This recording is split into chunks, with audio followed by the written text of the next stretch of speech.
Amados, aqui eu tenho a imagem de dois homens, e ali é o profeta Eliseu e o servo dele, o Geazi. A Bíblia diz que o Geazi acordou de manhã e a cidade, ali o local onde eles moravam, estava cercado por um exército, o exército, acho que era de Ciro. E aí o Geazi entrou apavorado: meu senhor, a cidade está cercada, e agora o que será de nós? Ele falou: calma, mais são os que estão conosco do que os que estão com eles. Quem já leu essa passagem? Mais é os que estão conosco. E o rapaz apavorado, aí o profeta falou assim: Senhor, abre os olhos dele para que ele possa enxergar. Tem muitas pessoas que eles enxergam bem fisicamente, naturalmente, mas tem pessoas que espiritualmente são cegas. Falou de coisas espirituais, eles não conseguem enxergar nada. E o Eliseu falou: Senhor, abre os olhos do rapaz para que ele possa enxergar. Quando Deus abriu os olhos do rapaz, o monte estava cheio de anjos e carros e cavalos de fogo. Estava cercado, irmãos. Então nós temos que pedir a Deus para abrir os nossos olhos espirituais. É por isso que hoje eu vou ungir os olhos de cada um de vocês, para você ter um discernimento como o profeta Eliseu tinha. Amém, pessoal? Então, o título da mensagem hoje é Enxergando o Invisível. Diga comigo: Enxergando o Invisível. O nome disso é discernimento. Você tem que pedir a Deus. Você enxergar além do natural. Você enxergar o espiritual, o sobrenatural. E Deus concede? Claro que concede. Amém? Quando Eliseu disse: Pai, Deus, abre os olhos do rapaz, Deus abriu. E aí o rapaz viu os anjos. Ele esqueceu até do problema que era o exército ali. Então vamos falar um pouquinho sobre isso, amém? 2 Reis, capítulo 6, versículo de número 15. Todos acharam aí? Em nome de Jesus? A palavra de Deus é a parte mais importante do culto, amém? A palavra de Deus ela é a parte mais importante. Vamos ler, diz assim: E o moço do homem de Deus se levantou muito cedo e saiu. E eis que um exército tinha cercado a cidade com cavalos e carros. Então o seu moço lhe disse: Ai, meu senhor, que faremos? E ele disse: Não temas, porque mais são os que estão conosco do que os que estão com eles. E orou Eliseu e disse: Senhor, peço-te que lhe abra os olhos, para que veja. E o Senhor abriu os olhos do moço, e viu. E eis que o monte estava cheio de cavalos, e carros de fogo. Em redor de quem? De Eliseu. Coloca a mão no coração, fecha os olhos. Diga assim: querido Pai, muito obrigado pelo privilégio de ouvir esta palavra. Fala comigo, Senhor. Espírito Santo, eu abro para Ti o meu coração. Fala comigo, Senhor. Faz um pedido a Deus aí no teu coração. Pede uma bênção.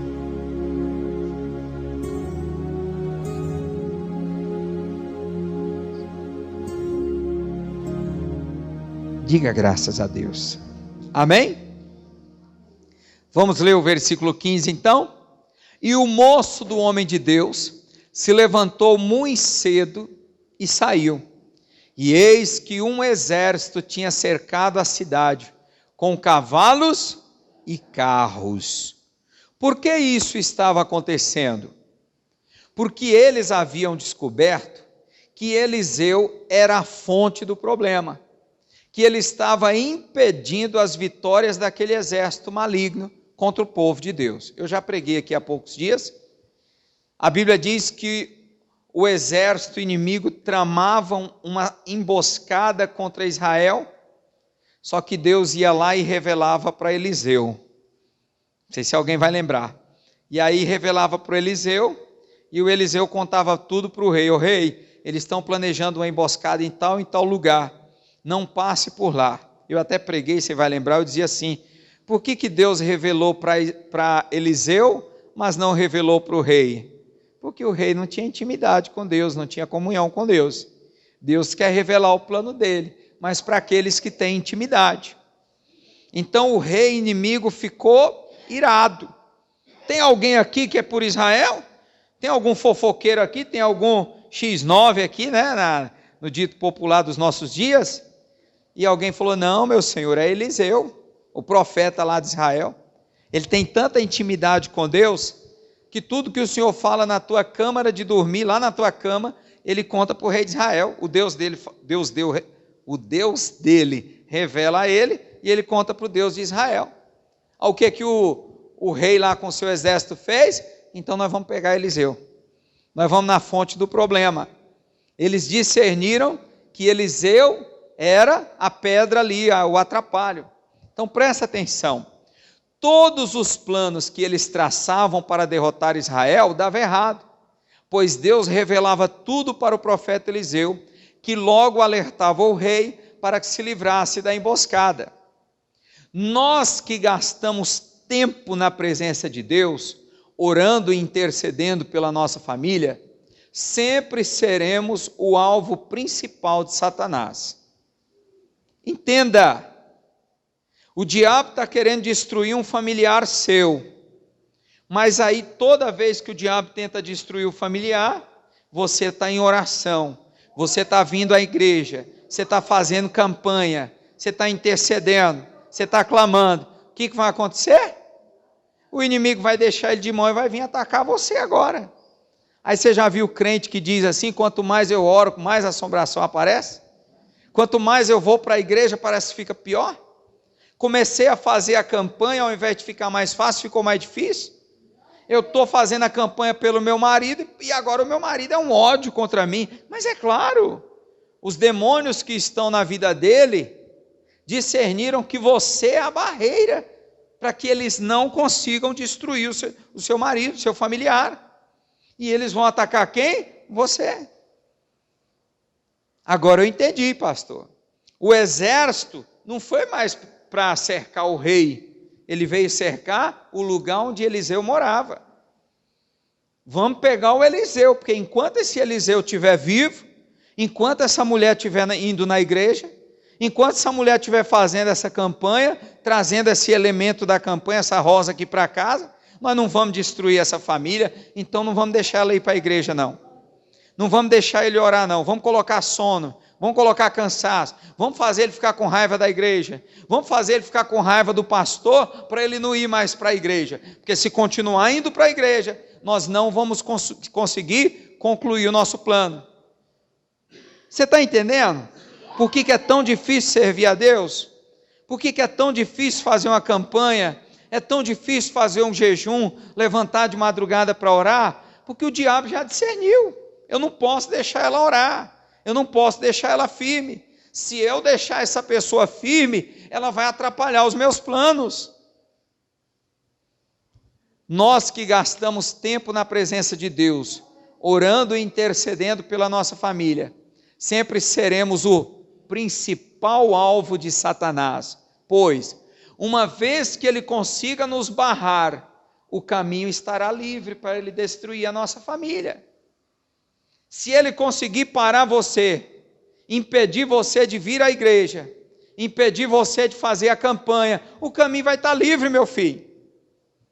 É por isso que ele não quer que você venha na igreja, por isso que é tão difícil, por isso que é tanto obstáculo para você servir a Deus. Versículo 15. E o moço do homem de Deus se levantou muito cedo e saiu. E eis que um exército tinha cercado a cidade com cavalos e carros.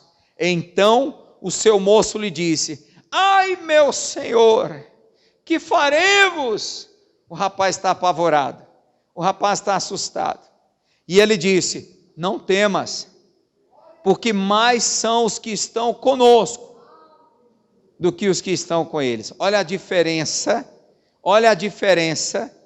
de uma pessoa que tem comunhão com Deus para uma pessoa que não tem. Todo mundo sabe que o Geazi não tinha comunhão com Deus. Ele era o auxiliar, ele era o servo do profeta, mas ele era totalmente distante de Deus. A pessoa que não tem intimidade com Deus, ela vive com medo. Ela vive apavorada, ela vive assustada. Todo probleminha parece um problemão. Mas a pessoa que tem comunhão com Deus, ela não tem medo de nada, não. O médico disse, um câncer, você vai morrer. Vou morrer não, doutor. Eu sou sarado pelas pisaduras do Senhor Jesus. Meu Deus já me curou, não vou morrer não. Só vou morrer quando meu Deus bater o martelo. Quando Ele me chamar, eu subo. Mas antes da hora eu não subo não. A pessoa que tem intimidade com Deus, ela é confiante. Não é que ela é soberba, presunçosa, não é nada disso não. Ela tem confiança, ela é firme. Pastor, eu sou uma pessoa tão medrosa, eu tenho medo de tudo, eu vivo apavorado. É a sua comunhão que está pequena, aumenta esse fogo aí, aumenta essa comunhão com Deus. O rapaz disse, o que foi que o rapaz disse? Deixa eu voltar lá. Ai meu Senhor, que faremos? Sabe por que ele está com medo? Porque ele só consegue ver o problema. E o Eliseu? O Eliseu vê o problema, mas ele vê Deus também. Geazi ficou em pânico, pois apesar de servir e conviver com um dos maiores profetas da Bíblia, ele tinha pouca intimidade e conhecimento de Deus. Ele era muito carnal e só conseguia enxergar o natural. Por que o Geazi está com medo? Porque ele é carnal. A pessoa carnal, ela só enxerga o natural. A pessoa carnal só vê o problema. E o espiritual, ele vê Deus. Quem é espiritual, quem anda no espírito, ele vê o problema, claro que ele vê, mas ele não dá ênfase, ele não dá força, evidência, foco ao problema, ele olha para Deus. Quem é espiritual se concentra em Deus, quem é carnal se concentra no problema. O Eliseu falou, calma rapaz, mais são os que estão conosco. Tem gente que parece que não conhece a Deus, parece que não confia em Deus. Em contrapartida, Eliseu estava totalmente seguro e confiante, pois por causa da sua grande intimidade e fidelidade com Deus, o Senhor o guardava e ainda lhe permitia ver todo o seu exército que estava ali em redor para o proteger. Amém? Então olha a diferença de Eliseu. Em contrapartida, Eliseu estava seguro. Eliseu estava confiante. Por que ele estava confiante? Por que ele estava seguro? Porque ele era um homem de grande intimidade. Ele tinha uma grande fidelidade com Deus.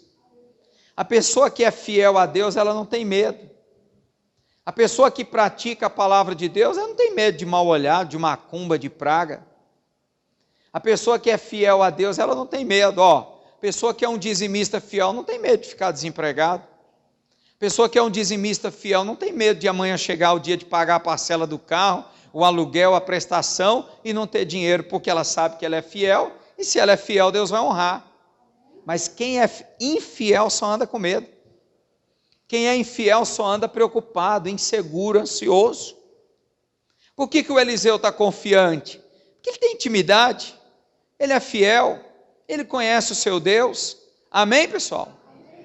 O Senhor o guardava e ainda lhe permitia ver todo o seu exército que estava ali em redor para o proteger. Deus permitia que Eliseu visse o exército de Deus. Deus quer fazer isso conosco. Mas será que nós temos permitido? Olha o que diz o Salmo 34:7. Só lê aqui, você conhece. O anjo do Senhor acampa-se ao redor de quem? De quem mente? De quem adultera? De quem deseja o mal do próximo? De quem é infiel, trapaceiro, enrolão? O anjo de Deus acampa-se ao redor dessas pessoas? Será que eu estou doido? Mas está cheio de gente aí, fazendo tudo de errado, e acha que Deus está com ele. Não, Deus é comigo. Será? O anjo do Senhor só acampa-se ao redor dos que o temem. O que é temer a Deus?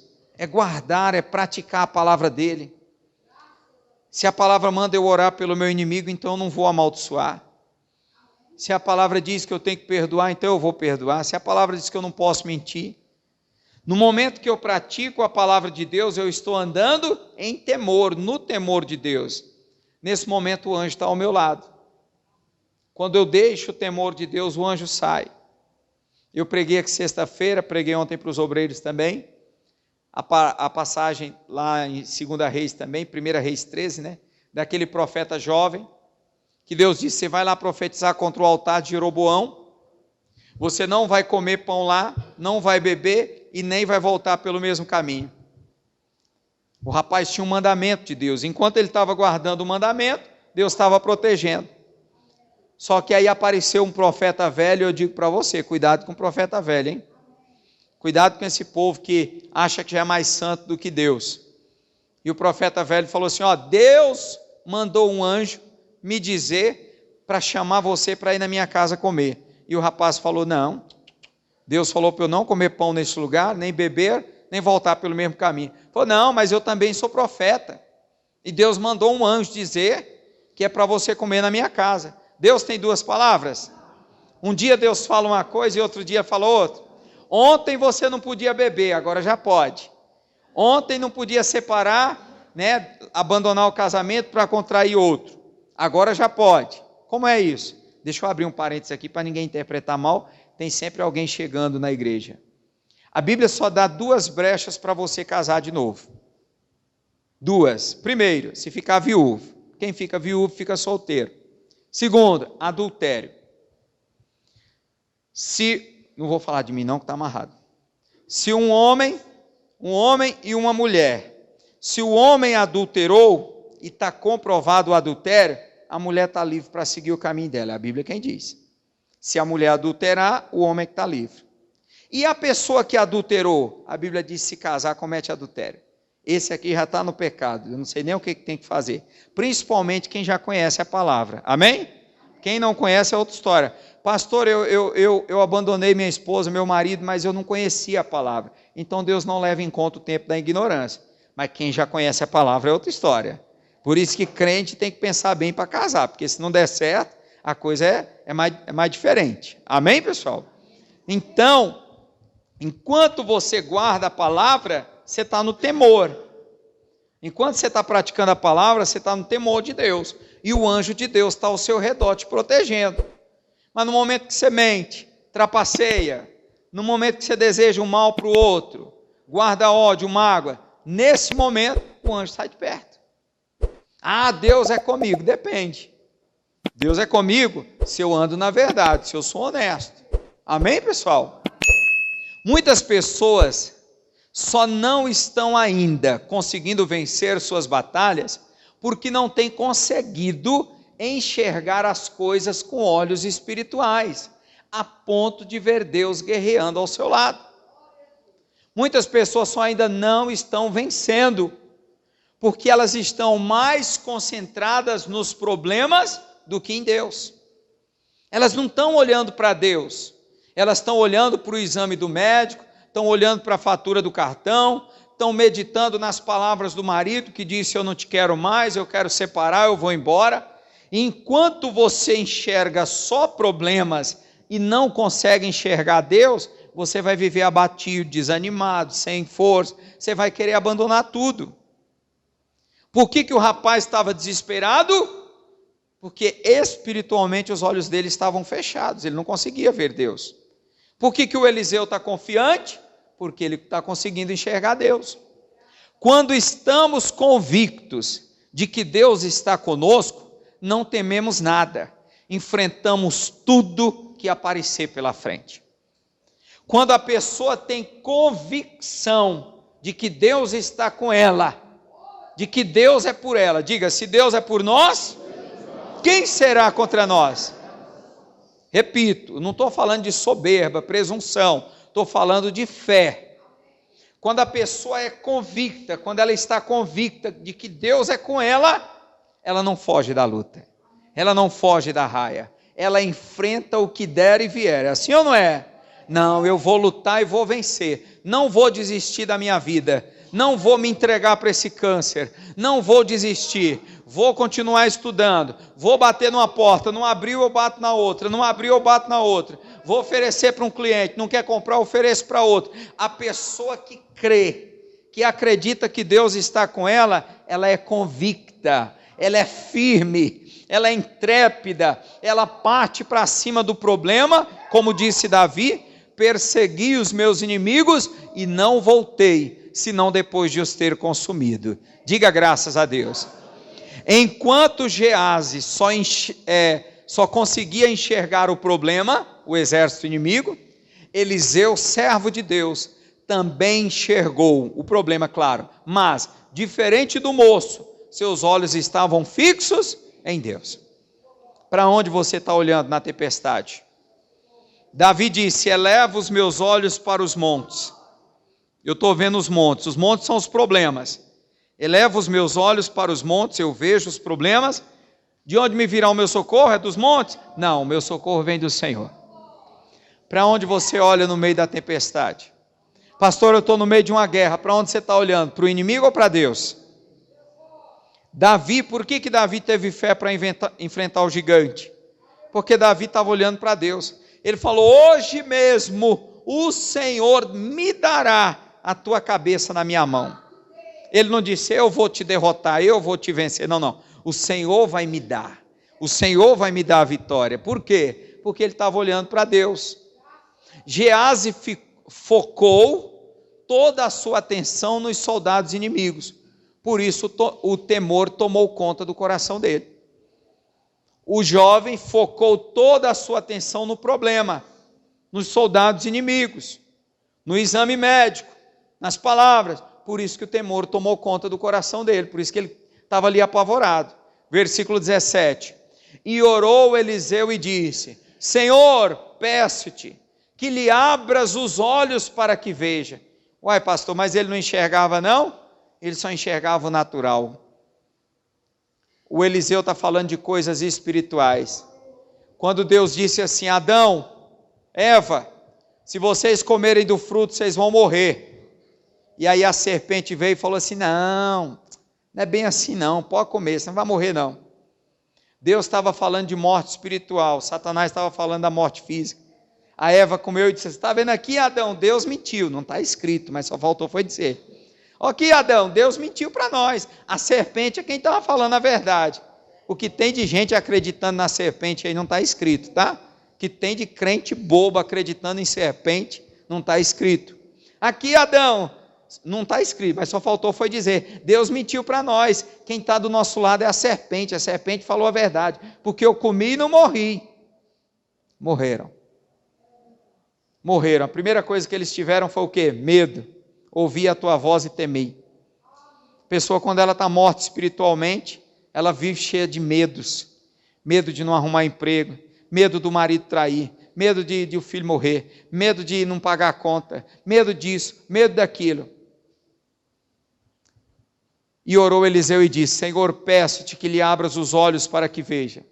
Assim como Geazi, muitas pessoas enxergam perfeitamente o mundo natural em que vivemos, mas são cegas para as coisas, para o mundo espiritual, não possuem nenhum discernimento. Falando de coisas espirituais, tem pessoas que são cegas, não tem discernimento. O buraco está diante da pessoa, ela não vê. É um namoro que vai levar para o buraco, é uma sociedade, é uma compra que não vai valer de nada, mas a pessoa não consegue enxergar, porque espiritualmente está cega. O jovem estava cego, o jovem não estava enxergando. Olha o que diz Mateus 13:13, você pode ler aqui, depois se elencar se quiser. Por isso lhes falo por parábolas, Jesus dizendo, porque vendo não veem, e ouvindo não ouvem, nem entendem. Tem gente assim? A pessoa, você está dizendo: você não está vendo não, fulano? Você não está enxergando não que você está indo para o buraco? Não, eu cuido do meu nariz, eu sei o que eu estou fazendo. Tem pessoas que mesmo vendo não veem. Foi Jesus que falou. Por isso lhes falo por parábolas. Porque vendo não veem, e ouvindo não ouvem. Deus está falando, mas a pessoa não dá ouvidos. E não entendem. A pessoa vem na igreja, ouve a pregação, Deus fala, sai lá fora, faz tudo errado. 14. De sorte que nele se cumpre a profecia de Isaías. Ouvireis com os ouvidos, e de nenhum modo entendereis. Vereis com os olhos, e de nenhum modo percebereis. Isaías já tinha profetizado, tem gente que vai ouvir, mas não vai entender. Tem gente que vai ver, mas não vai compreender, não vai enxergar. Porque o coração desse povo está endurecido. De mau grado ouviram com os ouvidos e fecharam os olhos. De mau grado ouvir, sabe o que é isso aqui? Má vontade. Não, essa palavra eu não quero ouvir. Não, essa pregação eu não estou gostando. Mas às vezes era o que estava precisando. Às vezes era o que Deus queria. Amém, pessoal? De mau grado ouviram com os ouvidos e fecharam os olhos. Está cheio de gente fechando os olhos. O Eliseu está pedindo para abrir, mas tem gente que está fechando para não ver. Para não ver os erros do seu familiar, para não ver os próprios erros. Tem pessoas fechando os olhos para não ver. Ele disse aqui, ó. Para não suceder que vejam com os olhos, ouçam com os ouvidos, entendam com o coração e se convertam e sejam por mim curados. Para a pessoa se converter, ela tem que enxergar, ela tem que ouvir, ela tem que entender com o coração. Pessoa que não quer enxergar, não quer dar ouvidos, não quer abrir o coração para entender, ela nunca vai se converter. E consequentemente, se não se converter, veja que ele colocou a palavra se converter primeiro do que ser curado, porque Deus não vai curar quem não se converte. Primeiro você se converte, depois Deus cura. A cura aqui está falando de transformação, de bênção. Amém, queridos? Amém. 16. Bem-aventurados, porém, os vossos olhos porque veem, e os vossos ouvidos porque ouvem. Isso ele estava falando para os discípulos. Bem-aventurado você que está enxergando, que Deus está abrindo os seus olhos, você está dizendo, agora eu estou vendo. Agora os meus olhos estão abertos. Bem-aventurado é você, cujos ouvidos estão abertos para a voz de Deus. Agora eu estou ouvindo, agora Deus falou comigo, agora eu já sei o que fazer. Bem-aventurado é você. Quando olhamos para Deus e sua palavra, conseguimos ver o sobrenatural. Passamos a enxergar a cura em meio à doença, a prosperidade em meio à miséria, a vitória mesmo quando todas as circunstâncias nos mostram a derrota. Vou repetir. Quando olhamos para Deus como Eliseu e sua palavra, conseguimos enxergar o sobrenatural. Passamos a enxergar a cura em meio à doença, a prosperidade em meio à miséria, a vitória mesmo quando as circunstâncias nos mostram a derrota.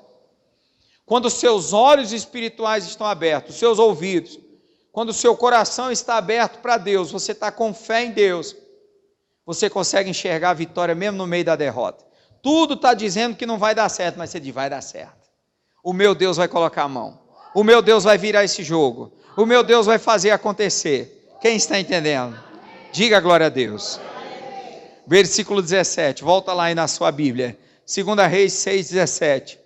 E orou Eliseu e disse, Senhor, peço-te que lhe abras os olhos, para que veja. E o Senhor abriu os olhos do moço e viu. E eis que o monte estava cheio de cavalos e carros de fogo. Lê o restante comigo aí. Em redor de quem? Em redor da cidade, é isso que está escrito? Em redor do rei? Em redor de quem? Por causa de quê? Como diz o mineiro, né? Por causa de quê esse exército está ali? Por causa de quem? Eliseu. Não está ali por causa do rei, nem por causa de Geás, nem por causa do povo da cidade. Está ali por causa de Eliseu. Isso aqui fala muito comigo.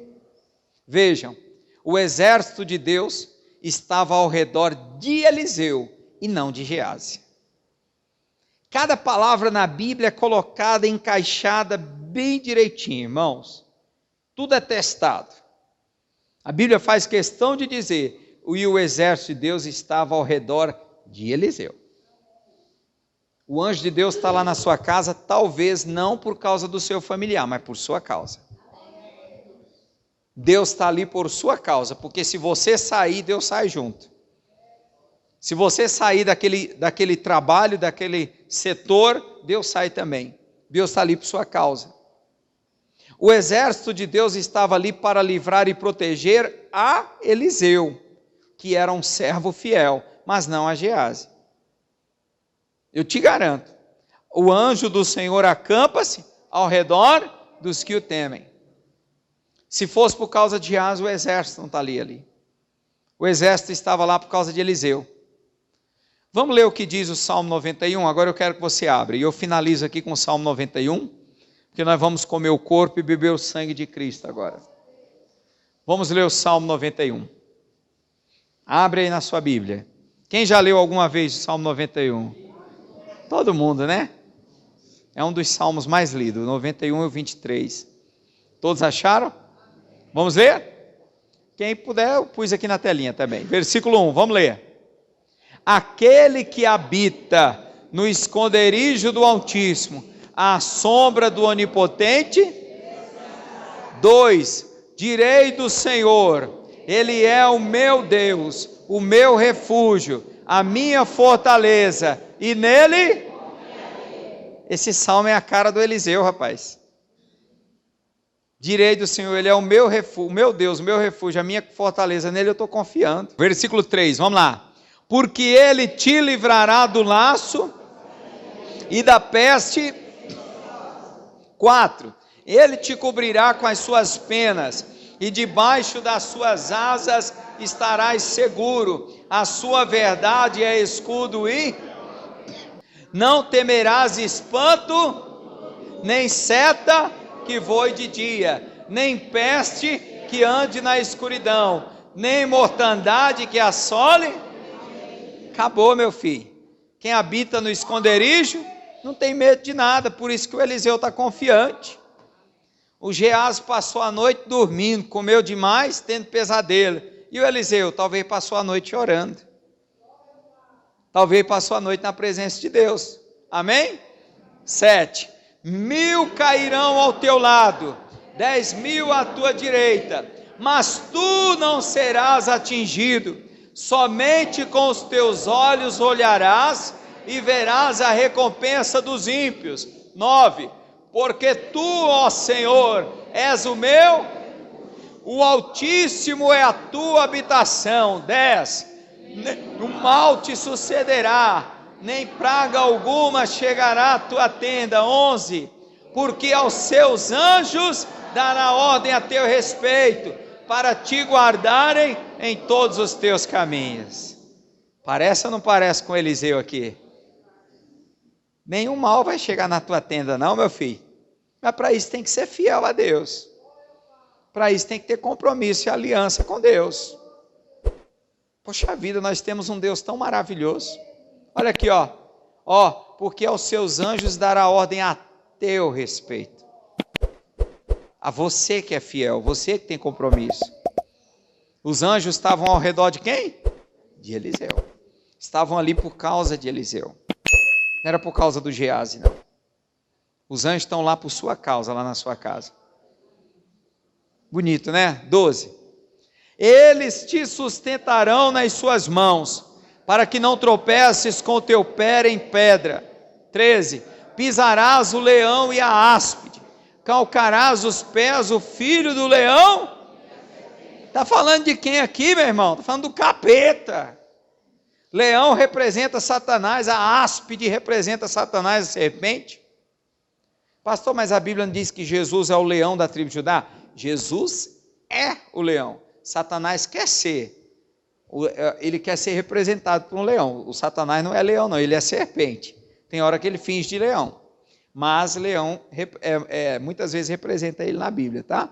14. Pois que tão encarecidamente me amou. Dá uma paradinha, acho que o segredo está aqui, irmãos. Para mim o segredo do Salmo 91 está aqui, ó.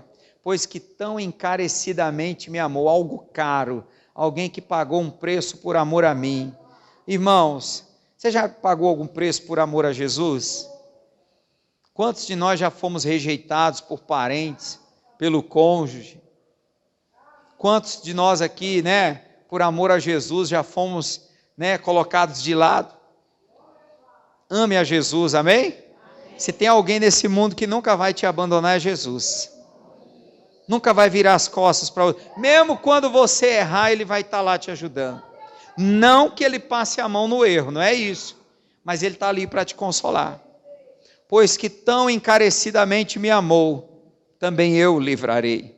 Pô-lo-ei num alto retiro, porque conheceu?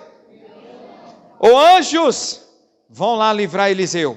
Acampem-se ao redor da casa de Eliseu, porque ele é um servo fiel que me ama. É um servo que tem comunhão comigo. Vão lá.